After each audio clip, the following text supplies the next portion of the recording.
വിലക്കയറ്റം കൂടി അടിയന്തര പ്രമേയമായി ഇന്ന് പ്രതിപക്ഷം അടിയന്തര പ്രമേയത്തിന് നോട്ടീസ് നൽകിയിരിക്കുകയാണ്. ചർച്ചയ്ക്ക് തയ്യാറെന്ന് സർക്കാർ അറിയിക്കുകയും ചെയ്തു. ഇപ്പോൾ എം ജയചന്ദ്രൻ, മുതിർന്ന മാധ്യമപ്രവർത്തകൻ കൂടി നമുക്ക് ചേരുകയാണ്. ശ്രീ എം ജയചന്ദ്രൻ, മൂന്നാം ദിനം കൂടി കേരളത്തിലെ പ്രതിപക്ഷം എന്താണ് എന്ന് കേരളം തിരിച്ചറിയാൻ പോകുന്നു. മുൻ UDF സർക്കാരുകൾ എന്താണ് ചെയ്തുകൊണ്ടിരുന്നതെന്ന് കേരളം ഒരിക്കൽ കൂടി തിരിച്ചറിയാൻ പോകുന്നു. നമ്മൾ കണ്ടതാണ് കഴിഞ്ഞ 2 ദിവസങ്ങളിൽ. ആദ്യം പോലീസിൻ്റെ ഒരു നടപടിയുമായി ബന്ധപ്പെട്ട് 2 വർഷം മുമ്പ് നടന്ന ഒരു വിഷയത്തെ എടുത്തുകൊണ്ട് കേരളത്തിലെ പോലീസ് സേനയെ ആകെ കുഴപ്പക്കാരാണെന്ന് ചിത്രീകരിക്കാൻ ശ്രമിച്ചു. പക്ഷേ നിയമസഭയിൽ അത് പൊളിഞ്ഞൊടുങ്ങി. ഇന്നലെ ആരോഗ്യ മേഖല ആകെ കുഴപ്പമാണെന്ന് വരുത്തി തീർക്കാൻ ശ്രമിച്ചു. മന്ത്രി വീണ ജോർജ് അക്കമിട്ട് നിരത്തുകയും ചെയ്തു. പ്രതിപക്ഷം അവിടെയും പൊളിഞ്ഞൊടുങ്ങി. ഇതിപ്പോൾ വിലക്കയറ്റവുമായി ബന്ധപ്പെട്ട് വീണ്ടും അടിയന്തര പ്രമേയമായി വന്നിരിക്കുകയാണ്.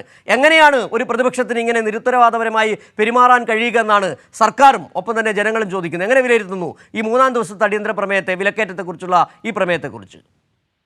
ശരി, വളരെ പ്രാധാന്യമുള്ള ഒരു നിലപാടാണ് സർക്കാർ ഇക്കാര്യത്തിൽ സ്വീകരിച്ചിരിക്കുന്നതെന്ന് പറയാതിരിക്കാൻ പറ്റില്ല. കാരണം നിയമസഭാ പ്രവർത്തനത്തെ എത്രമേൽ വിലമതിക്കുന്നു സംസ്ഥാന സർക്കാർ എന്നുള്ളതിന്റെ ഏറ്റവും പ്രകടമായ ദൃഷ്ടാന്തമാണ് 1, 2, 3-ാം ദിവസം 3 അടിയന്തര പ്രമേയം. ഇതിപ്പോ രണ്ടാം പിണറായി സർക്കാരിന്റെ കാലത്ത് 15-ാം നിയമസഭയാണ് കൂടുന്നത്. ഇതിനു മുൻപ് 12 അടിയന്തര പ്രമേയങ്ങളാണ് അനുവദിച്ചത്. ഇപ്പൊ ഇതോടെ ചേർക്കുമ്പോൾ 15ആയി. കേരളത്തിന്റെ ചരിത്രത്തിൽ, സ്വാതന്ത്ര്യാനന്തര കേരളത്തിന്റെ ചരിത്രത്തിൽ ഇത് ആദ്യമാണ്. ഇങ്ങനെ ഏത് മുന്നണി ആയിക്കോട്ടെ, ഇടതു മുന്നണി ആയിക്കോട്ടെ, കോൺഗ്രസിന്റെ വലതു മുന്നണി ആയിക്കോട്ടെ, ഇത്തരം ഒരു നിലപാട് ജനാധിപത്യപരമായ നിയമസഭ ഇത്രമേൽ നിയമസഭയുടെ അന്തസ്സ് ഉയർത്തുന്ന നിലപാടും നടപടിയും സ്വീകരിച്ചിട്ടില്ല. അതുകൊണ്ട് തന്നെ പ്രാഥമികമായി തന്നെ കാണുന്നത് ഇത് ഏറ്റവും മികച്ച ജനാധിപത്യപരമായ പ്രവർത്തനമാണ്. ഈ പ്രവർത്തനത്തിലൂടെ വരുന്ന പ്രധാനപ്പെട്ട കാര്യങ്ങൾ, അത് ഈ ഉന്നയിക്കപ്പെടുന്ന വിഷയത്തിന്റെ പൊള്ളത്തരം എത്രമേൽ വസ്തുതാപരമാണ് എന്നുള്ളത് ജനങ്ങളെ ബോധ്യപ്പെടുത്തുക എന്നത് തന്നെയാണ് ഭരണപക്ഷത്തിന്റെ സമീപനം. ആ സമീപനത്തിൽ തകർന്നടിയുന്ന പ്രതിപക്ഷത്തെയാണ് ഇന്നലെയും മിനിഞ്ഞാന്നും നിയമസഭയിൽ കണ്ടത്. ആദ്യ ദിവസം ആഭ്യന്തര വകുപ്പുമായി ബന്ധപ്പെട്ട പോലീസ് അതിക്രമങ്ങൾ എന്ന പേരിലായിരുന്നു ചർച്ച കൊണ്ടുവന്നിരുന്നത്, അടിയന്തര പ്രമേയം കൊണ്ടുവരുന്നതെങ്കിൽ ഇന്നലെ മസ്തിഷ്ക ജ്വരം എന്ന ഒരു പ്രശ്നത്തിന്മേലാണ് ഇന്നലെ നടന്നത്. ഇന്ന് വിലക്കയറ്റം നോക്കൂ. ഇന്നലെയും മിനിഞ്ഞാന്ന് നടന്ന ഈ അടിയന്തര പ്രമേയ ചർച്ചകളിൽ എങ്ങനെയാണ് പ്രതിപക്ഷത്തിന് ഹോംവർക്ക് ഇല്ലാത്ത പ്രതിപക്ഷത്തിനാണ് സഭയിൽ കണ്ടത്. അത് പ്രധാനപ്പെട്ട ഒരു കാര്യം. ഒരു ഹോംവർക്കും ചെയ്യാതെ അടിയന്തര പ്രമേയം വന്ന് അവതരിപ്പിക്കുക, സാധാരണ പോലെ ഒരു കവലപ്രസംഗം നടത്തുക, ഇതൊക്കെയാണ് കണ്ടത്. അത് അത്രമേൽ ഫലപ്രദമായാണ് ആദ്യത്തെ ദിവസം മുഖ്യമന്ത്രിയും 2ാമത്തെ ദിവസം ആരോഗ്യമന്ത്രിയും പൊളിച്ചടുക്കിയത്. ഇത് 3-ാം ദിനം. ഇന്ന് ഭക്ഷ്യ സിവിൽ സപ്ലൈസ് മന്ത്രിയുടെ ഊഴമാണ്. ഏറ്റവും ഭംഗിയായി തന്നെ അക്കാര്യങ്ങൾ അവതരിപ്പിക്കുന്നുള്ള കാര്യത്തിൽ ഒരു സംശയവുമില്ല. കാരണം വിലക്കയറ്റം എന്ന അതൊരു ആഗോള പ്രതിഭാസമാണ്, അഴിമതിയെ പോലെ തന്നെ എന്ന് പറഞ്ഞത് മാർക്സിസ്റ്റുകാരോ നേതാക്കളോ അല്ല, ഇന്ദിരാഗാന്ധിയാണ് ആദ്യം പറഞ്ഞത്. അഴിമതി പോലെ ആഗോള പ്രതിഭാസമാണ് വിലക്കയറ്റം എന്ന് പറഞ്ഞത്. പക്ഷെ നമ്മൾ അങ്ങനെ, ഇവിടെ കേരള സർക്കാർ അങ്ങനെയല്ല കാണുന്നത്. കേരള സർക്കാർ ഇക്കാര്യത്തിൽ എന്താണ് ഇടപെടാൻ കഴിയുന്നത്, ആ ഇടപെടലിന്റെ രീതി, വിലക്കയറ്റത്തെ ചെറുക്കാൻ കഴിയുന്നത് എങ്ങനെയാണ്, ജനങ്ങൾക്കത് ആശ്വാസമെത്തിക്കാൻ, അതിലൂടെ ആശ്വാസമെത്തിക്കാൻ എങ്ങനെ ഒരു സർക്കാരിന് നടപടികൾ സ്വീകരിക്കാൻ കഴിയും, അത് ഈ ഓണക്കാലത്താണ് ഏറ്റവും തെളിഞ്ഞു കണ്ടത്.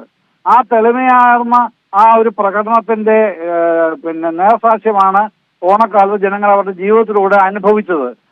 ആണ് ഈ പ്രതിപക്ഷം ഇകഴ്ത്താൻ ശ്രമിക്കുന്നത്. മറ്റൊന്നുമല്ല, നിക്ഷിപ്തമായ രാഷ്ട്രീയ താല്പര്യം എന്നല്ല, അതിന് മറ്റൊന്നും പറയാനില്ല. ആ രാഷ്ട്രീയ താല്പര്യത്തെ തന്നെ അതുകൊണ്ട് തന്നെ ഗംഭീരമായി പൊളിച്ചെടുക്കാൻ ഭക്ഷ്യ സിവിൽ സപ്ലൈസ് മന്ത്രിക്ക് GR അനിലിന് നിസ്സംശയം കഴിയുകയും ചെയ്യും. ഇതിൽ ഇടപെട്ട് സംസാരിക്കുന്ന MLA-മാർക്ക്, ഭരണപക്ഷ MLA-മാർക്ക് ഗംഭീരമായ കാര്യങ്ങൾ കണക്ക് സഹിതം നിരത്താനുമുണ്ട്. ഇക്കാര്യത്തിൽ അവതാരകൻ വിഷ്ണുനാഥാണല്ലോ. വിഷ്ണുനാഥ് അടക്കം തീർത്തും ഫ്ലോറിൽ പരാജയപ്പെടുന്നത് നമ്മൾ കാണാനിരിക്കുന്നേ ഉള്ളൂ. 12 മണി മുതൽ 2 മണി വരെ ചർച്ചയിൽ എന്നാണ് എനിക്ക് ഇതിനെ സംബന്ധിച്ച് അഡ്വാൻസ് ആയിട്ട് തന്നെ പറയാൻ കഴിയും. ശ്രീ ജയചന്ദ്രൻ, താങ്കൾ നേരത്തെ സൂചിപ്പിച്ചതുപോലെ, അതായത് 15 അടിയന്തര പ്രമേയങ്ങൾക്കാണ് അനുമതി നൽകിയത്. താങ്കൾ പ്രയോഗിച്ച അതേ പദം തന്നെയാണ്, നിയമസഭയുടെ അന്തസ്സുയർത്തിയ നീക്കമാണ് സംസ്ഥാന സർക്കാർ നടത്തിയത്. ഇവിടെ സാധാരണഗതി നമുക്കറിയാം, അടിയന്തര പ്രമേയങ്ങൾ വരുമ്പോൾ സർക്കാരിന് പ്രതിരോധിക്കാൻ കഴിയാത്ത സാഹചര്യങ്ങളിൽ അടിയന്തര പ്രമേയത്തിന് അനുമതി നൽകാറില്ല. ഇവിടെ നോക്കൂ, ഏത് വിഷയത്തിലാണ് സർക്കാരിന് പ്രതിരോധിക്കേണ്ടി വരുന്നത്? എല്ലാ വിഷയങ്ങളിലും കൃത്യമായ നിലപാടെടുത്തു പോകുന്നു. പോലീസ് നടപടി എങ്ങനെയാണ്, പോലീസ് നയം എങ്ങനെയാണ്, കുറ്റക്കാരായ പോലീസുകാരുടെ എടുത്ത നീക്കം എന്താണ്, അവർക്കെതിരെ കൊടുത്ത നടപടി എന്താണ്, ആരോഗ്യ മേഖല എങ്ങനെയാണ് സംരക്ഷിക്കുന്നത്, ആരോഗ്യ മേഖലയ്ക്ക് പൊതുജനാരോഗ്യത്തിന് എത്ര രൂപയാണ് ചെലവഴിച്ചത്, UDF LDF സർക്കാരുകൾ എങ്ങനെയാണ് പണം ചെലവഴിച്ചത്, ഇക്കാര്യങ്ങളൊക്കെ കൃത്യമായി അവതരിപ്പിക്കാൻ ഒരു പ്രതിരോധത്തിനും, അതായത് പ്രതിരോധിക്കാൻ ഒരു തടസ്സവുമില്ല. കൃത്യമായി തന്നെ സംസ്ഥാന സർക്കാരിന് നിലപാടുകൾ വ്യക്തമാക്കാൻ ഇത്തരം അടിയന്തര പ്രമേയങ്ങളിലൂടെ കഴിയും. അതുകൊണ്ട് തന്നെയാണ് ആ അന്തസ്സ്, ജനാധിപത്യത്തിൻ്റെ അന്തസ്സ് അങ്ങനെ ഉയർന്നു കാണാൻ സർക്കാർ എടുക്കുന്ന ഈ നിലപാട് വളരെ പ്രശംസിക്കേണ്ടതുമാണെന്ന് പറയേണ്ടി വരുന്നു. അങ്ങനെയല്ലേ? തീർച്ചയായിട്ടും ഇതിന്റെ പ്രാധാന്യം സിജു വളരെ വലുതാണ്. ഈ ജനങ്ങളുടെ പ്രതിനിധികളാണല്ലോ നിയമസഭയിലേക്ക് 140 പേരും. എന്ന് പറഞ്ഞാൽ കേരളത്തിലെ 3.5 കോടി ജനങ്ങളാണ് അവിടെ റെപ്രസെന്റ് ചെയ്യപ്പെടുന്നത്. ആ റെപ്രസെന്റ് ചെയ്യപ്പെടുന്ന ജനങ്ങളോടാണ് സർക്കാരിന് ഉത്തരവാദിത്വമുള്ളത് എന്നുള്ളത് ഏറ്റവും പ്രകടമായ തെളിവാണല്ലോ ഇത്. അതുകൊണ്ടല്ലേ അടിയന്തര പ്രമേയം തുടർച്ചയായി കൊണ്ടുവന്നിട്ടും അതിനെ നിഷേധിക്കാതെ അംഗീകരിക്കുകയും ചർച്ച ചെയ്യുകയും ചെയ്യുന്ന നിലപാട് സ്വീകരിക്കുന്നത്. ഇതിനു മുമ്പ് വരെയുള്ള കാലങ്ങളിൽ എന്തായിരുന്നു വിവിധ സർക്കാരുകൾ സ്വീകരിച്ച നിലപാട്? അടിയന്തര പ്രമേയം അനുവദിക്കുക എന്ന് പറഞ്ഞാൽ അതെന്തോ ഒരു കുറച്ചിലാണ് എന്നുള്ള മട്ടിലായിരുന്നു. എന്നാൽ ഈ സർക്കാർ അങ്ങനെയല്ല. നിങ്ങൾക്ക് ജനപ്രതിനിധികളാണ് അടിയന്തര പ്രമേയം കൊണ്ടുവരുന്നത്. അവർ ജനങ്ങളുടെ പ്രതിനിധികൾ തന്നെയാണ്. അവർക്ക് സഭയിൽ ചർച്ച ചെയ്യാനുള്ള സമയം അവകാശം കൊടുക്കുക.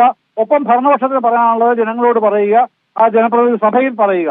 ആ സമയം തന്നെ ഏറ്റവും അങ്ങേയറ്റ അന്തസ്സും ഔചിത്യവുമുള്ള നിലപാട് തന്നെയാണ് പിണറായി സർക്കാർ ഇക്കാര്യത്തിൽ അനുവർത്തിക്കുന്ന നിലപാട്, സമീപനം എന്നുള്ളത് ചരിത്രം തന്നെ രേഖപ്പെടുത്താൻ പോകുന്ന കാര്യമാണെന്നുള്ള കാര്യത്തിൽ ഒരു സംശയവുമില്ല.